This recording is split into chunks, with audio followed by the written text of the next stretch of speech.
What up, what up, what up, man? I want to thank everybody for coming in to and joining us on another episode of My Cream Podcast, man. Today I am super hyped. I'm super pumped. We got a special guest. We got a celebrity in the house today, man. We got a celebrity. We got Dr. Tameka Price all the way from Georgia in the house today. Hello, everyone. Hope you all are doing well today. How are you doing, Mr. Patterson? I'm doing great. I'm doing great. I'm excited to have you with us today. Thank you for Um, having me. so look, we ain't gonna waste a whole lot of time. We're gonna jump right into this thing. Okay. Uh, Dr. Price, can you Yes. tell the people just a little bit about yourself, who you are, where you're from, you know, where you grew up at, stuff like that. Okay. Well, I am a Georgia peach, um, homegrown, Southwest Georgia. If you blink, you might miss us. Home of the Miller County Pirates. Colquitt, Georgia is my home where I was born and raised. Um, since I have relocated, I am now in Atlanta, Georgia, but Colquitt will always be my home. And sharing a little bit about my journey, it's an interesting journey. Actually, I talked about some of it in my first book, which is Rediscovering Passion and Purpose in a Crisis. Hold And on now, hold on. You ain't just gonna hit us over the head like that right there now. Come on now. First book, so that means there's more books out there. I'm actually halfway finished with my second book. It's called Rahab's Tears. And it kind of picks up with this second journey of my life, where we've kind of made it through trying to figure out about career, etc. And now we're journeying through, the grown folk stuff. And Okay, okay. so, yeah, so hopefully that one will actually be finished by the end of this month and ready for sale at the beginning of next year. Hopefully, I'll be participating in a national business expo for women beginning in April of next year. So definitely want to have it completed. Yeah, want to have it completed and ready for purchase by the time I go to the first expo in Phoenix next April. So now let me So, ask you this right here now. uh So now we know you. Now we know you from Miller County. You from Colquitt, Georgia. Now that one day you just wake up and all this just came out the sky for you. yes and no. Growing up in a single family home, just me and my mom, growing up in small town USA, you don't really have, you know, big inspirations and so forth. So you're just like, mama went to work, she, made a living. And at the core, that was pretty much what I was taught. And as I got older and I started, expanding my reach in high school, I started kind of journeying and networking with people who were, you know, going to college or they had these different kinds of jobs. And I'm like, well, how did you do that? What did you go to school for? College was something that wasn't really, talked about much. And so I am a first generation college graduate. I'm the Mm. first one in my family with a doctoral degree. And so I would tell anybody networking is very important because not only do you get to just really expand career wise, but sometimes you run into people who actually can help cultivate those dreams. And so for me, my mom, she always believed in me and so forth, but I was able to reach out and expand to other people who can help me to actually carry that dream to the next level. Okay, this is what you need to do to get prepared for college. This is what you need to do to obtain this job and sit on this interview and so forth. And so eventually I came into my own and, started realizing this is the recipe for success for me. Now, that recipe looks different for everybody. And my journey of discovery, which is what inspired me to write my first book, has been about trying to understand who I am at my core.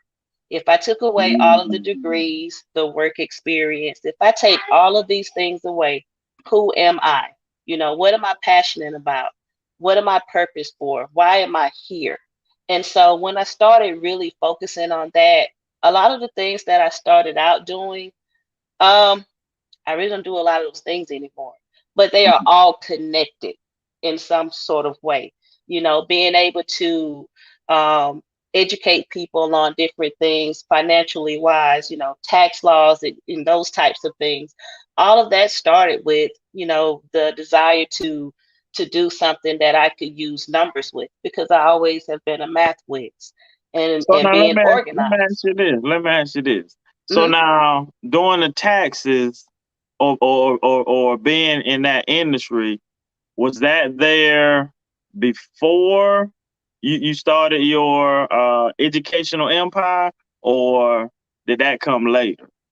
It actually came, well, I say later. My bachelor's is in accounting. And Mm. so when I first started college, I honestly didn't know what I wanted to do. I just knew I wanted to do something with numbers. And by the time I finished my second year of college, I said, you know what? I think I'm going to go into accounting because I like numbers, and I'm neat. But when I finished my bachelor's degree, I didn't go right into taxes. I worked in, different areas, and then I decided that I wanted to, um, at the suggestion of my master's degree instructor, take a course sponsored by the FDIC to become a certified money smart instructor. And one of Ooh. the things they Oh, did. now, hold now. Hey, you just dropped some I ain't never heard of, okay? And I've been around for a minute. Now, explain that to us. A money it's instructor.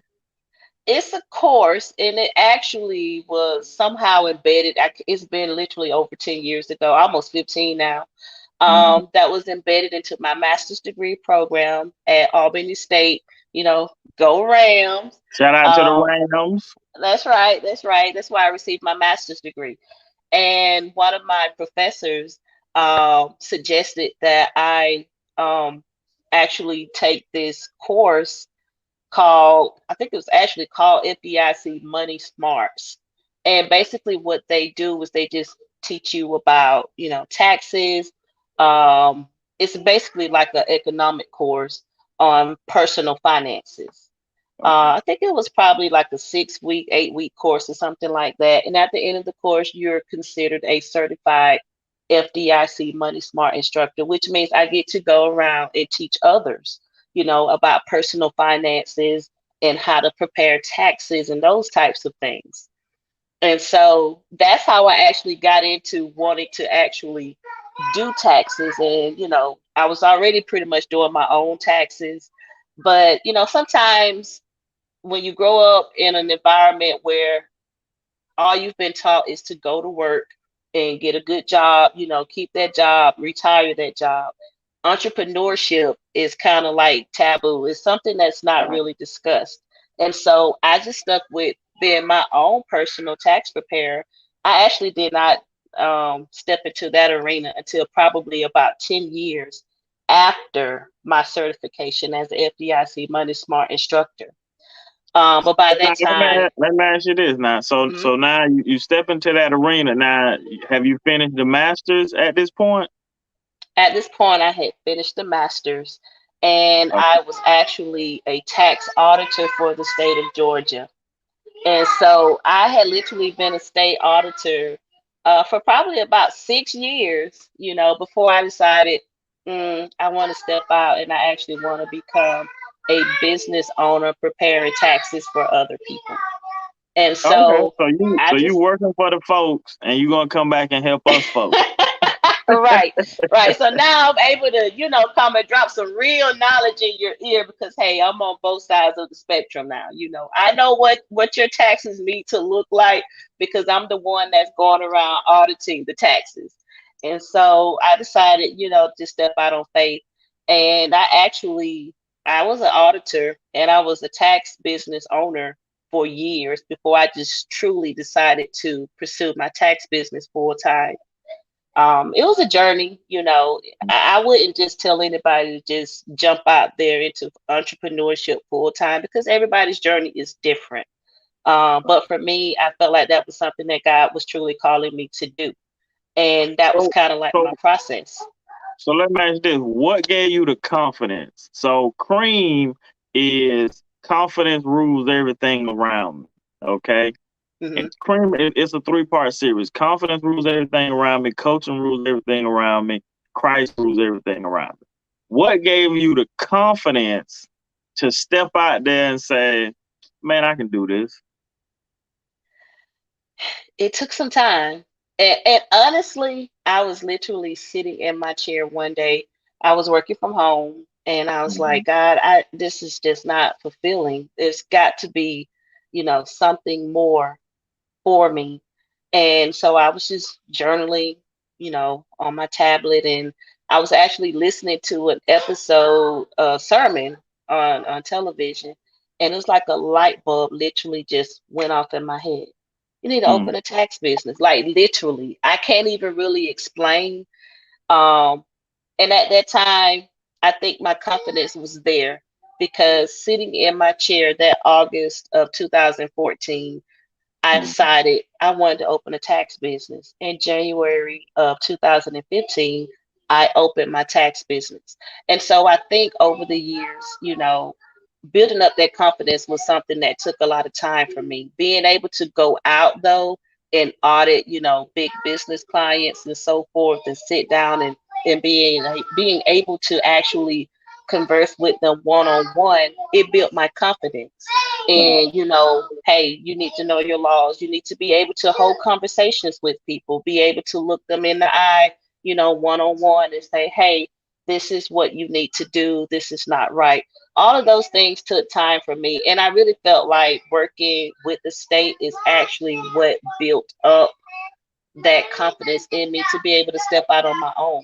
Because now I was bold enough to say what I need to say and do what I needed to do.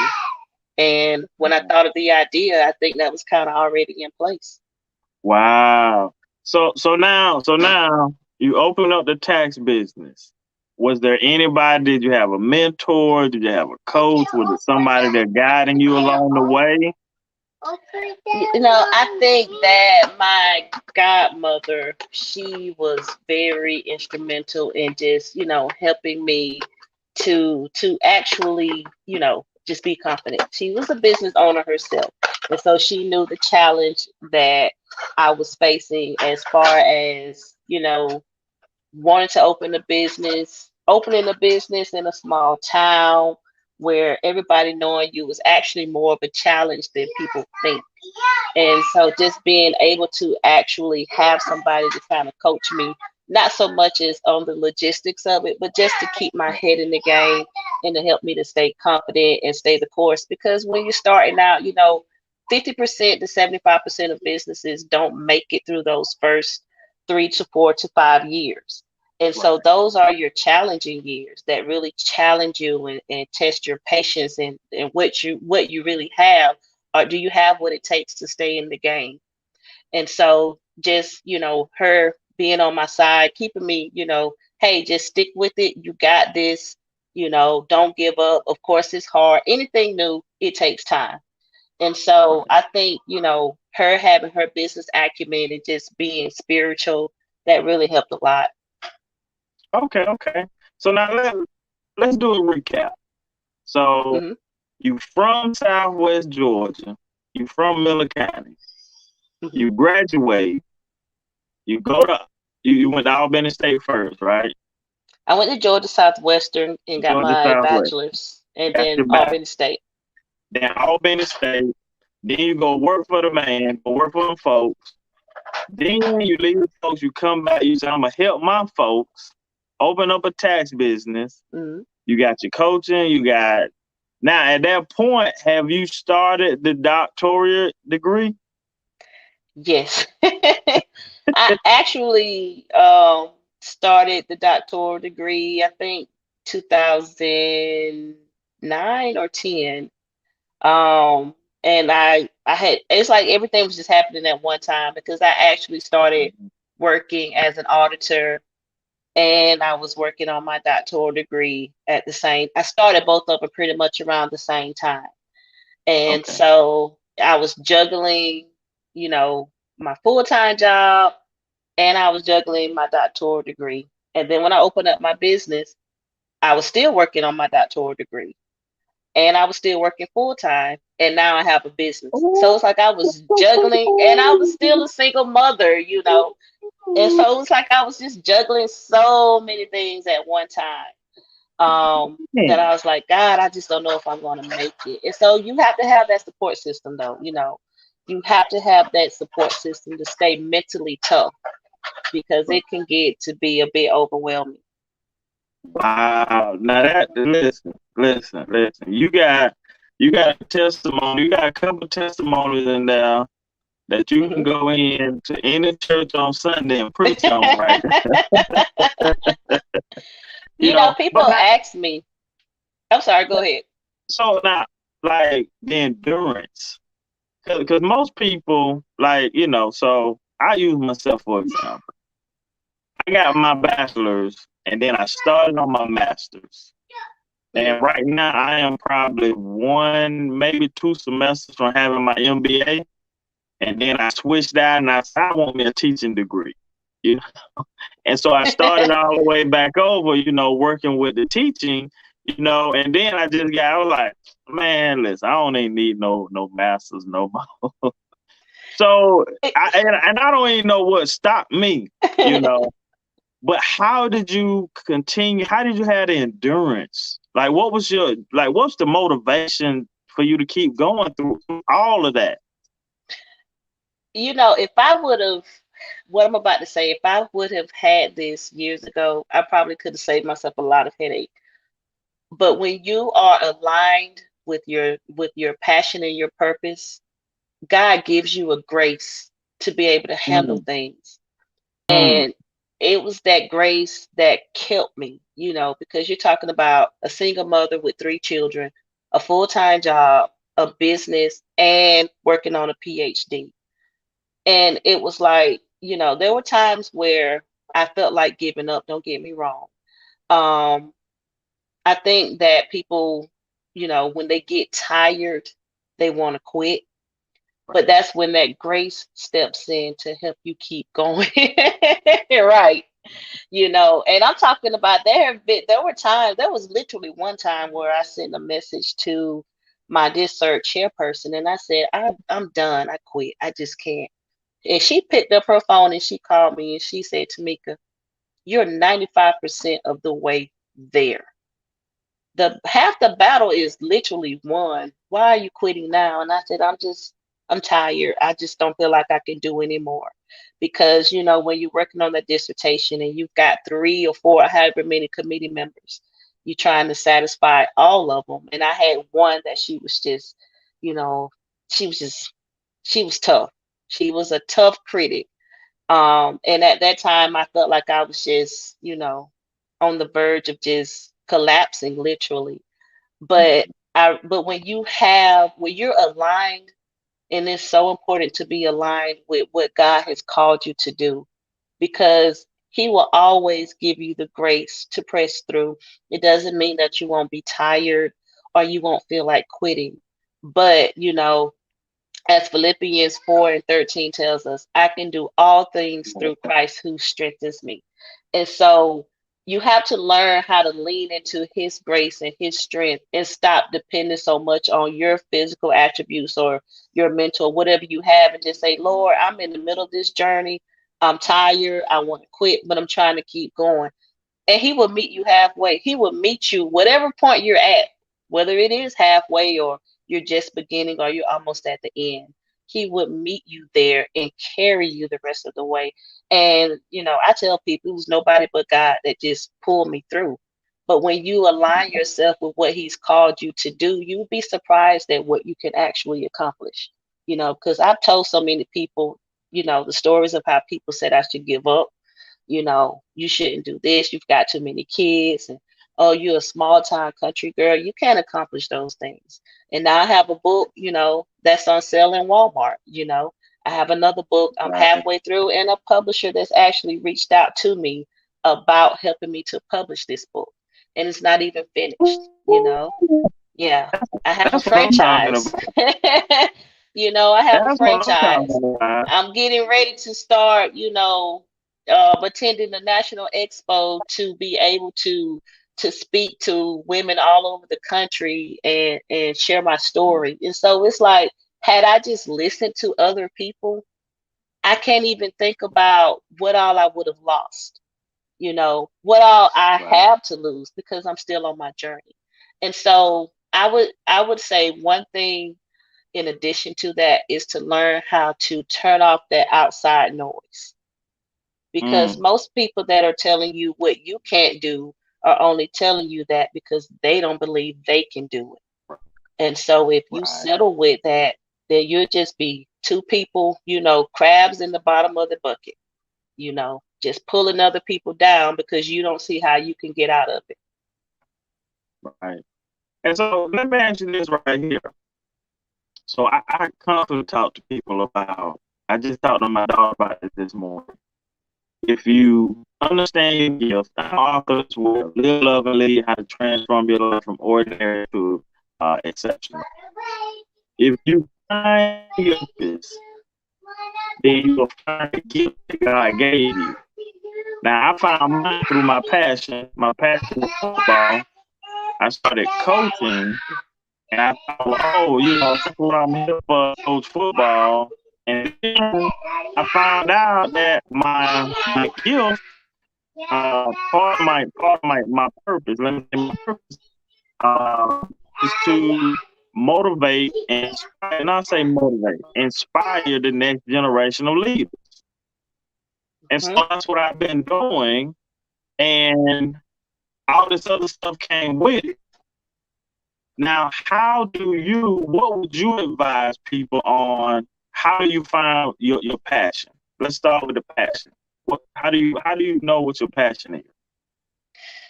But for me, it's things that get me pumped, Um, it's one of those things, and I'm not going to turn this into a Bible class, but I remember a preacher preaching on the sermon about when Mary and Elizabeth were both pregnant, and Mary came to Elizabeth's house, and John hadn't been moving in the womb, and all of a sudden Mary shows up pregnant with Jesus, and all of a sudden Elizabeth's womb begins to jump. And he said, you need to find something that makes your baby leap. What is it that Mm, just, puts fire to you, makes you just wanna, whatever it is. And for me, it's motivating people. Like I get a rush, when people come to me, just wanting encouragement or, needing some type of advice about something. And so I would say your passion is something that, you know, you would do it for free. If you never made a dime, you would do it for free and you wouldn't even feel upset or bad about it. It would still give you a sense of fulfillment because that's just what you love to do. And what people don't realize is that, you're giving that passion, but you're also giving talents and gifts to go along with that passion for a reason. And all of that, in a sense, cultivates your purpose. So if it's mm, something that you just enjoy doing, like I say, whether you do it for free or pennies on the dollar, and you get a rush from it, you're excited about it, it gets you pumped. Those are things you're passionate about. And then when you think about what you're passionate about, think about what you're talented at. And I guarantee you will find a way where you can put the two together. right. And that is all a part of your purpose. That's right. So And the other thing to add to that, 'cause I ain't gonna turn this into a Bible class either. But you can be fired from your job, but you can't be fired from your gift because God gave exactly. you that gift, and that gift gonna make room for you on earth. That's You'll right. be able to provide for you and your family, Mhm. and eventually you'll be able to leave an inheritance. So Right. I'm with you on that right now. You And know, people say, and it's true, that knowledge is something that can't be taken away from you. But when you think about your passions, they can't be taken away from you either. What you're naturally gifted with, it can't be taken away from you either. So that's why I like to say strip yourself down to the core. Take away the degrees, all that stuff. That makes you who you truly are, at your core. Because even if you don't have the degree for something specific, you still have the passion for it. You still have talents. And so I think that a lot of people, especially this younger generation, they're so focused on, oh, I just want a job that makes a lot of money. Right. But then as they get older, like us, you start saying that money is, it's okay, but you need peace. You Right. need some peace at night. You want to be able to sleep. It's not all about money. And so I tell people, if you chase your passion, then prosperity will chase you. Because Mm, if it's something you're truly passionate about, you're going to put your all into it because that's what you enjoy doing, you know. And so if the only thing you're chasing is money, then you're setting yourself up for failure because it's right. not, the aspect of life does not truly lie in what you have materialistically, but it's about what lies within you. And so I'm working on an alignment seminar that I would like to do at the end of this month. And one of the things that I'm focused on teaching is helping people to align themselves.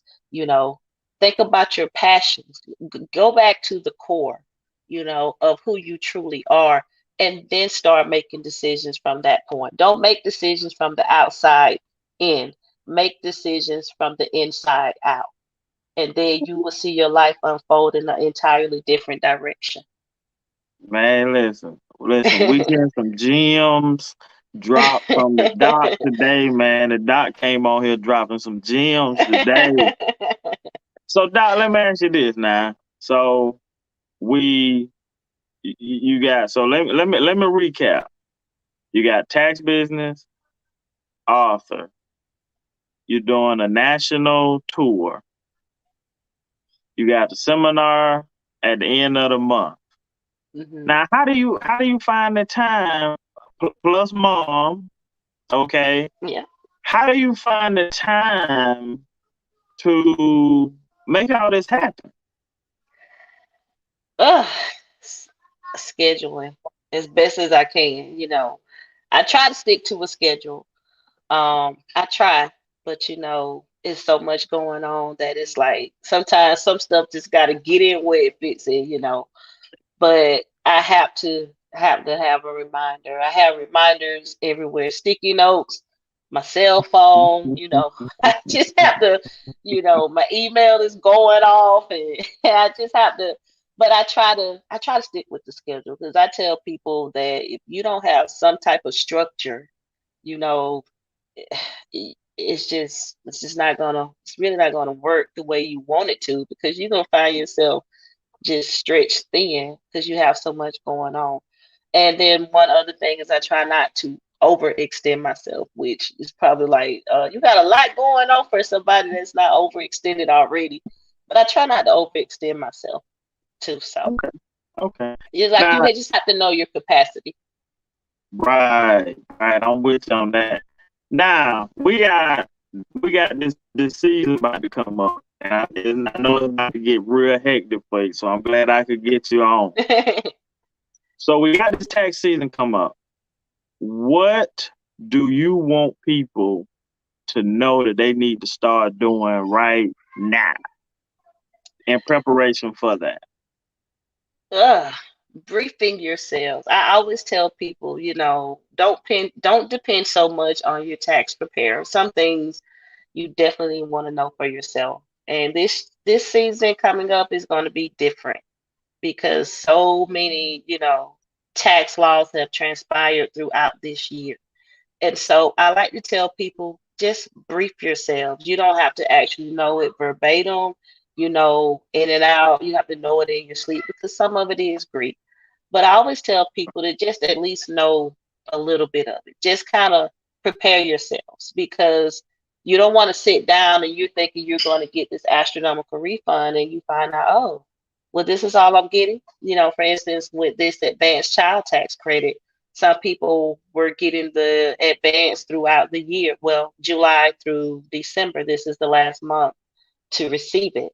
which means that their refund next year will be reduced dollar for dollar for the amount that they actually received this year. So when you file your taxes in 2022 for the calendar year 2021 and you receive those credits, then your refund will be reduced by whatever dollar amount you actually received in the calendar year 2021. And I don't think a lot of people, are quite understanding that. Most people just see, hey, you can get some of your money now. Do you want it? But they don't read the fine print. And Right. so I like to tell people just kind of verse yourselves on some things, just glimpse the IRS website, or they put a lot of good information on their Twitter page also. And so, you don't have to know everything word for word, but you do want to just know enough. Right. Okay. Okay. So now, what would you advise people on how to choose a tax preparer? I What should think they look for? a lot of people actually use word of mouth. Most of them are, "Hey, girl, who did you let do your taxes this year?" or whatever. So I would say if you're going to go that route, at least let it be someone that you trust their opinion.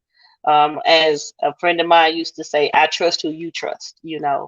Let it be someone that if you're going to get opinions from other people, let it be someone that you would trust whoever they recommend, because this is your personal information that we're talking about here. You can also check credential information on the IRS website. It will at least let you know who's actually authorized to e-file taxes. You can check reviews on Google. Some are on social media. Some have websites. You can go to those websites and just kind of look at some background on the person that you are potentially selecting to do your taxes, or you can Mhm. actually call them and just ask some questions maybe to see if they're knowledgeable about taxes before you just decide, hey, I'm just going to go here. So those are some different ways you can determine who you feel comfortable with preparing your taxes. But most people deal with word of mouth, asking a family friend or someone. But I would say if you go that route, definitely let it be someone that you trust, who they trust, and someone that is serious about their personal business and their personal finances, and that they just won't go anywhere. Some people like to hop around from tax office to tax office year after year. I would not recommend, just actually um, depending on their opinions, because they don't really know. They're just kind of hopping around. So that would be my suggestion. But research is very, very important. Research to get to know them for yourself. Okay. Okay. So now let me ask you this. Okay. So Hmm. that's for the personal. Now let's get over here Hmm. to them entrepreneurs. Okay. 'Cause that's where the loan work gonna fall Right, in. Okay. right. I don't file, like, we don't file our taxes. My wife and I, we don't file our taxes until April 14th at 7 p.m. That's when, I and understand. and if we can, we looking for an extension. So Right, because right. we already know what's about to happen. But for entrepreneurs, give them three things that they need to do before walking into that tax office. You need to research who's doing your taxes. Number one. Number two, make sure you have all of your tax documents. And number three is very, very important, which is something you need to do all year. Keep up with your expenses. And I put an asterisk by that and say, get you a business account and keep it separate from your personal. I can't tell you the number of people who have one account, one bank account, and they're doing everything out of it. And so when somebody like me is sitting down going through these bank statements, we're having to cipher through, what's personal and what's business. And you end up missing out on a lot of credits, because some of it is kind of substantial. We don't know for definite if we can actually use that, because we Right. don't know if it's personal or if it's business.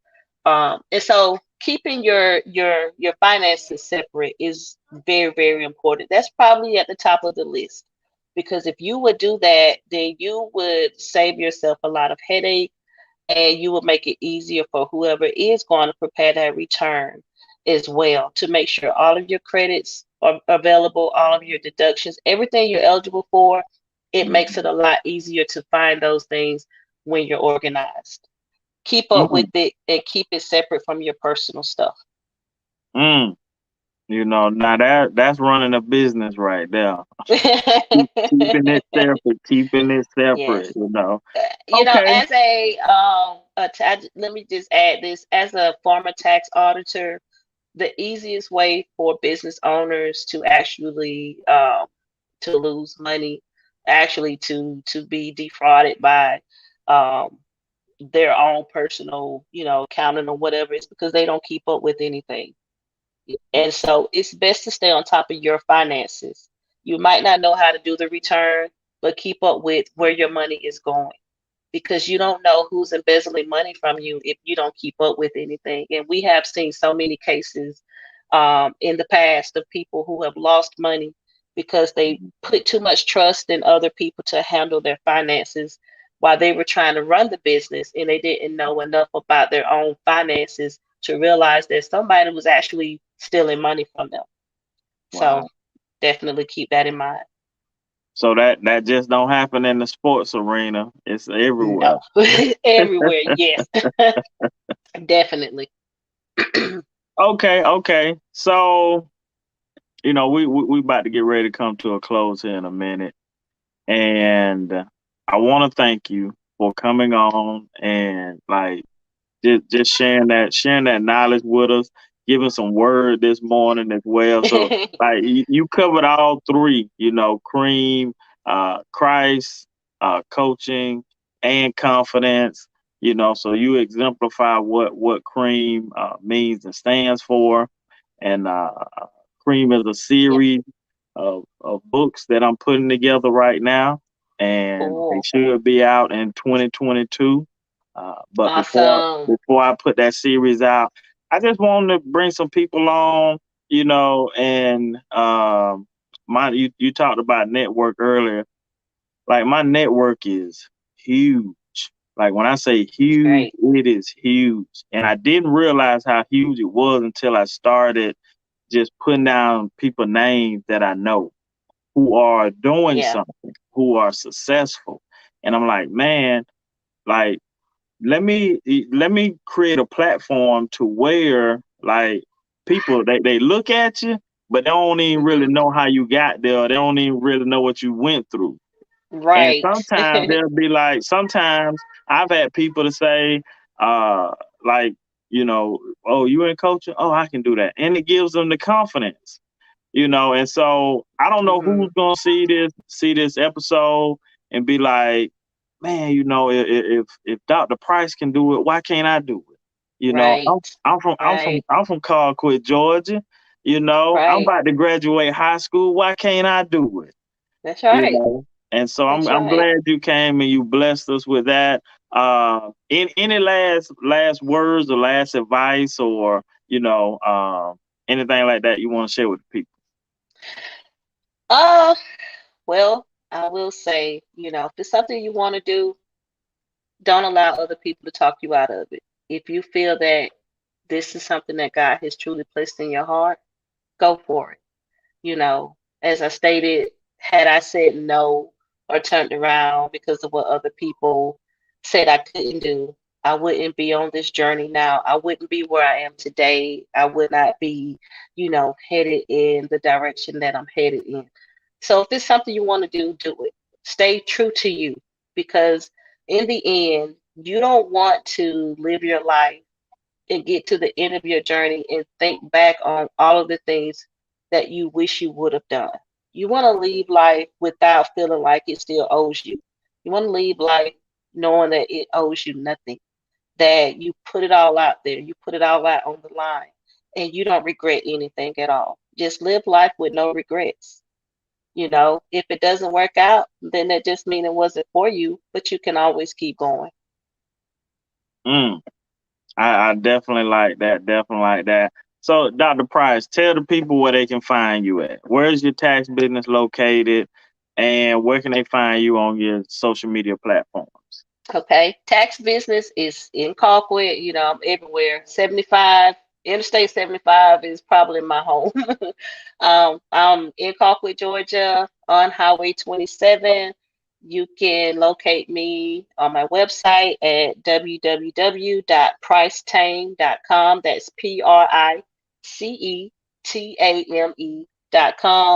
I have a podcast. It's called The Reflections Podcast, a She Grown experience. On Anchor, Spotify, Google. You can also find me on Twitter and Facebook at Dr. TT Price.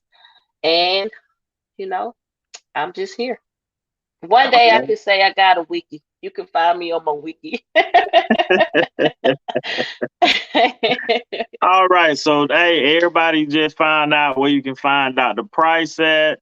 Please hit the like, the subscribe, and share Yes. button. Okay. And please Yes, yes. also, you can find us on Anchor. Like, I ain't gonna lie, I've been flipping on Anchor, but now I'm all over Anchor. We're on Spotify. We're on iTunes. I think we just got on Buzzsprout. I believe that's the name of it. But we're Cool. on Facebook. You can find Michael Patterson, or you can go to the Impact Media channel. You can find us on Instagram. You can find us on Twitter at Coach Pat239. My Instagram handle is, I believe it's at the Impact Group, or at Impact Group. That's MMPAK GROUP. And then also you can find this recording on YouTube, and that's at the Impact MMPAK Media channel. So please go there, subscribe, hit the like button, share, all that good stuff. All right, Dr. Price, once again, thank you. Thank you. God bless y'all, and we love you.